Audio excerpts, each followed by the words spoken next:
Hello అందరికీ. నాతో పాటు మీరు గోల్కొండ వచ్చేసేయండి. ఇక్కడ రైట్ సైడ్లో కనిపించేదే టికెట్ కౌంటర్. ఎంట్రీ చేశాక కాస్త ముందుకు వెళ్తే నాగమ్మ తల్లి టెంపుల్ ఉంది. అక్కడ దండం పెట్టుకొని నడక స్టార్ట్ చేసాము ఇంకా పైకి. కొంచెం నడిచిన వెంటనే మా చిట్టుబాబు పరిస్థితి చూడండి, ఎంత కష్టపడుతున్నాడు.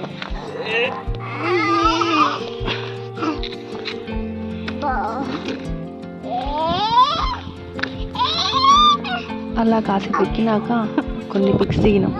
ఇక్కడ ఫొటోస్కి వ్యూస్కి చాలా బాగుంటుంది. పైనుంచి చూస్తే మొత్తం హైదరాబాదే కనిపిస్తుంది. ఇంత దూరం నుంచి కూడా ఒక గంట సేపు ట్రావెల్ చేస్తే వచ్చే సెక్రటేరియట్ కూడా చాలా క్లియర్గా కనిపిస్తుంది. ఇక్కడికి వద్దాం అనుకునే వాళ్ళందరికీ ఒక చిన్న సజెషన్, ఒక అంబరెల్లా క్యాబ్స్గా తీసుకెళ్ళండి. పిల్లలు ఉంటే ఏమైనా వాళ్ళకి తినడానికి ఇంకా వాటర్ అయితే మ్యాండేటరీ, లేకపోతే డీహైడ్రేట్ అయిపోతారు. గుడి కంటే ముందే శ్రీరామదాస్ బందిఖానా కూడా ఉంది. ఇదిగో ఇలా ఉంది, జై శ్రీరామ్ అని. పైన చిన్న హోల్స్ వెంటిలేషన్ కోసం అని పెట్టారు.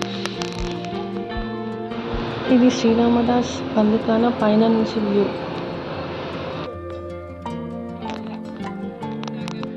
అండ్ ఫైనల్లీ రీచ్ అయ్యాం. జగదాంబ అమ్మవారి దర్శనం చాలా బాగా జరిగింది. పక్కనే మహంకాళి ఆలయం కూడా ఉంది. దేవతని దర్శించుకొని కాసేపు అక్కడ కూర్చొని బయలుదేరాం.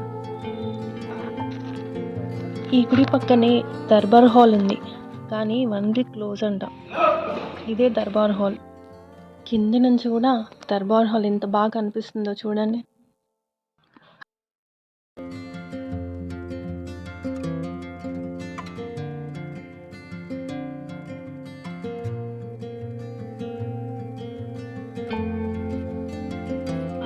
కాసేపు కింద గార్డెన్లో తిరిగేసి గోల్కొండకి బై బై చెప్పేసాము.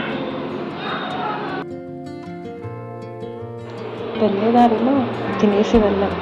ఆర్డర్ వచ్చేదాకా ఎందుకు ఖాళీగా వెయిట్ చేయడం అని ఆనియన్స్ని కూడా తినేశాడు.